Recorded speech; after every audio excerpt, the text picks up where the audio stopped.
Water. It makes up 75% of our bodies. Take water away, and humanity would perish within a week.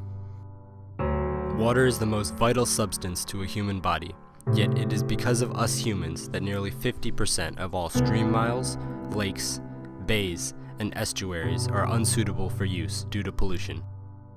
In the US, we have learned to take water for granted.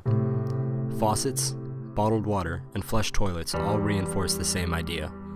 Water is an unlimited resource.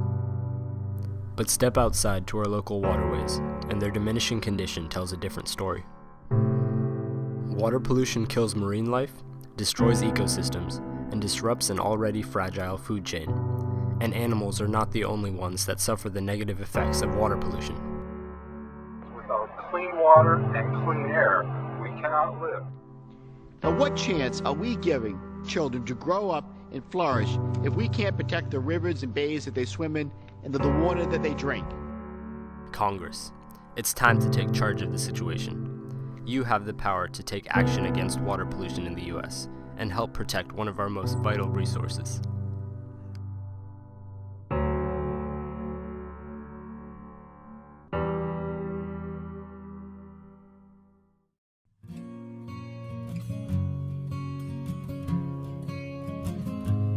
One of the most polluted rivers in the state of Maryland is the Anacostia. The Anacostia was once full of life and ecological diversity, a symbol of prosperity in the DC area. It is now known as the Forgotten River. The entirety of its 8 miles is polluted beyond recognition by sediment, pathogens, and wastewater. Between 75 and 90% of this pollution is combined sewage overflows, or CSOs. Washington, D.C. and the surrounding area uses a sewer system that carries both sewage and stormwater in the same set of pipes. About twice a week, the sewer system overflows into local rivers, the hardest hit being the Anacostia. Between the 17 entry points to the river, 2 to 3 billion gallons of sewage and stormwater pollute the Anacostia every year. DC Water has started a long-term project to reduce these CSOs, the Clean Rivers Project. The Clean Rivers Project sets out a schedule for the construction of massive tunnels that will capture and store CSOs. We took a tour of the DC Water waste treatment plant, Blue Plains, to learn more. So this tunnel itself is designed as a storage tunnel and a conveyance tunnel. And what that means is that when the CSO overflows the combined sewer system, instead of going into the Anacostia or Potomac rivers, specifically the Anacostia for this tunnel, it will overflow into this tunnel through deep shafts along the alignment, filling up the tunnel and transferring all of that overflow water down here to Blue Plains, where then it can be slowly pumped back out. So it captures, it stores, and it conveys it to the plant for treatment. One of the biggest sources of pollution is combined sewer overflows. So at the end of this project, that'll be essentially eliminated. So it'll make a huge difference.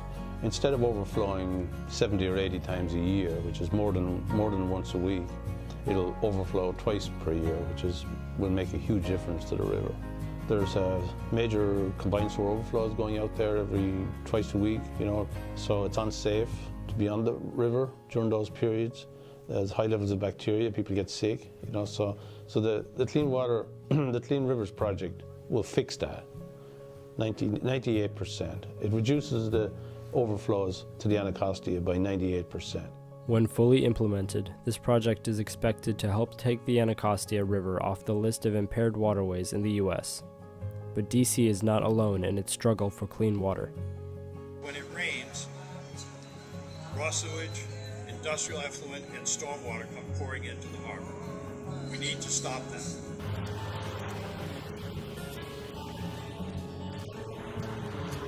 It would be nice if you could jump off your boat and not worry about what you were going to get. One of the lingering problems we still have to address is sewage pollution. 772 of America's cities were built with combined sewage systems. Overflow. Combined sewer overflows. Overflow. Combined sewer overflow. The Clean Rivers Project and other initiatives like it will help benefit our waterways tremendously, but it all comes at a price. One of the obstacles is obviously funding, like we mentioned. It's a heavy burden. The biggest thing the government could do would be to help fund it and take some of the burden off ratepayers. Behind every river, there is a wastewater treatment agency trying to scrape together funds in their quest for clean water. Congress, in 2014, you must provide federal funding to wastewater treatment agencies across the country. The lifeblood of our nation is tainted with the negligence of generations, and it must stop here.